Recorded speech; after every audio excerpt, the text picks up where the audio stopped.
There's a whole melee, and I think, okay, they want me to talk to Jake first. And I say, forget that. I need to talk to Tyson first. He's the story here. So I go to Tyson, and he is being surrounded by security, and they're all like locking hands, essentially, surrounding him so that nothing else happens. And so I just kind of walk up there and stick my, I'm like here with the microphone. And I'll just be straight up. I have never seen that look on a fighter's face before. I've never seen that look on a human being's face before. I thought he was going to eat my head. Like literally bite off my head and like swallow it, not even chew.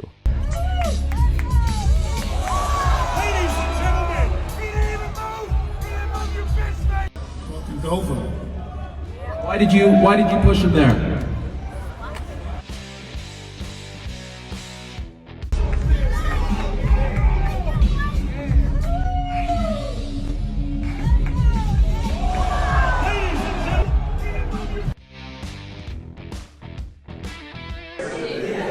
What's up, guys? How we doing? Going well. You okay? Good. How's it going? I'm good. How are you? Doing all right. Good, man. Good. Have a seat, sir. I'll you guys in, but Hey, I'm not gonna do this interview. You don't want to do it? No, because it's gonna be an Aspinall fest. I'm not doing it. Come on, let's go. hey, bro, nothing personal. I see how close you guys are, and common sense tells me what type of questions I was going to get asked. So I'm just like, Anytime to speak to you, you want to speak. thank you. Thank you. I've been in these situations plenty of times before, covering boxing and MMA, and I'd like to think I'm pretty professional. I'm always going to give people a first shake. I want to have a proper conversation. Of course, I'm going to challenge narratives that are thrown back at me, because that's what I do. That's what proper journalism is. And he is in the headspace of preparing for a fight on Saturday night. If he doesn't want to have that proper conversation, then he's well within his rights and entitled to not have that conversation. He didn't want to do that. He walked away. I then went about with the guys that I'm working with this week, TNT over here with the UFC, to try and facilitate something else in order to get Jon Jones back onto the TNT platform. So I agreed to step down from the interview, and my colleague Nick Peach stepped in, and he ended up doing the interview. He just wouldn't speak to me because of my relationship with Tom. You're just better at those weights opposed to as bulky. You and I and everybody else, there's a bit of an animosity that goes into the fight, but you operate well in that. It seems as though with Stipe, you have found things now to kind of almost create a little bit of chaos. Do you just like it more? Like, I'm not going to sit there. Somebody said today, or they said, it's out a question for Stipe to say something about someone's kids. And I said, I would have talked about somebody's kids because we're getting ready to fight each other. I mean, it is what it is. But do you like it better when there's a little bit of that thing underlying?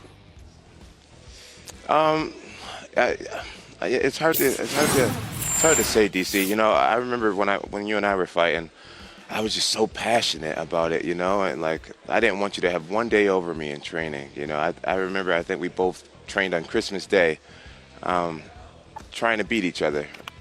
At the end of the day, I never did anything wrong to Stipe, and I found a video a few months ago where he was in his living room and someone was talking about, you know, me and my legacy, and he was just like, my kids will never look back and look at me as an asshole. And I'll find the quote, but he said it. I'll never forget the way I felt that day. I thought to myself, okay, you're another one of these fighters who hate me for no reason at all. And then when he called me, you know, a bitch, I was just like, all right, it's clear that you don't respect me, and which is unfortunate because I've never had anything but respect for Stipe. I didn't make this stuff up. You never forget how you feel when you hear certain things, and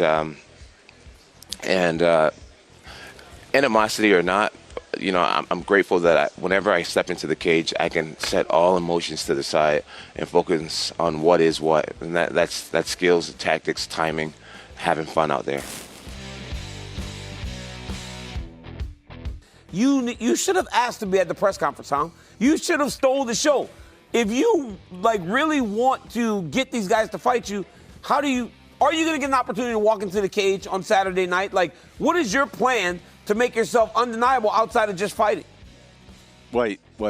I got to pull you up there, DC, a little bit, because I asked to be at the press conference. Oh, you did? No. See, that's my boy. No. I wish you were there. Yes, bro. I was trying to go. I got blacklisted. Mate, from the press conference. So, to be honest, I think that a lot of people have done a lot of work for me this week, which is great. I don't have to do nothing. I've been chilling. I've been checking out New York City, enjoying myself. So, I showed up to this place thinking, yeah, we're gonna do some stuff. I got a few stuff prepared. I was planning on going to the press conference and all that stuff, but the fans and the media did a lot of it for me, to be honest. So that's really nice. That's really, and I appreciate it very much. But I am the best heavyweight in the world, and I want to show everyone that I am. Simple as that. So you couldn't go even as a spectator? Is what you're saying? Nope. Oh. They banned me. See, that would have been the real deal. You should, if you don't want to, if I were you to go as a spectator, come through the crowd like Jey Uso in the walk up to the mic. Walk up to the mic. Hey, it's Tom Aspinall. Can I get a shot? That would have been the best. I can't believe that was the plan. That was the plan. I can't believe they missed that.